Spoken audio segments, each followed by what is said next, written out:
Chicken വറുക്കുകയാണ് കേട്ടോ, വറുത്തത്.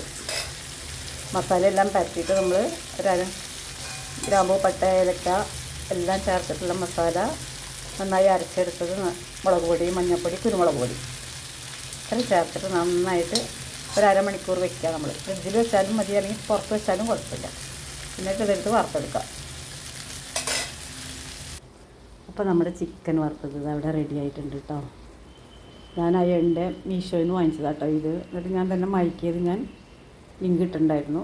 നിങ്ങൾക്ക് വേണമെങ്കിൽ കാണാതെ എങ്ങനെയാണ് മയക്കണേന്നുള്ളത്. പെട്ടെന്ന് തന്നെ നമുക്ക് ശരിയായി കിട്ടും കേട്ടോ. പിന്നെ ഞാനിത് അപ്പം ഉണ്ടാക്കാനാണ് എടുക്കാറുള്ളത് കൂടുതലും. അപ്പോൾ ഇതുപോലെ എന്നിട്ട് നമുക്ക് അയണിൻ്റെ ഇതിലാവുമ്പോൾ നമുക്കൊന്നും പേടിക്കേണ്ട. മറ്റേ നോൺ സ്റ്റിക്ക് ആകുമ്പോൾ ക്യാൻസർ വരും, അത് വരും, ഇത് വരും എന്നൊക്കെ പറയും. അതിൻ്റെ വെള്ള കറുപ്പ് മുഴുവൻ പോവും, പിന്നെ വെള്ള വരും. അപ്പോൾ അതൊക്കെ പ്രശ്നമാണ്. അയണിൻ്റെ ആ പ്രശ്നമൊന്നുമില്ല. പണ്ടൊക്കെ നമ്മൾ അയണിൻ്റെ തന്നെയല്ലോ ഉപയോഗിച്ചിരുന്നത്. അപ്പോൾ അതുകൊണ്ട് നിങ്ങളെല്ലാവരും അയണിൻ്റെ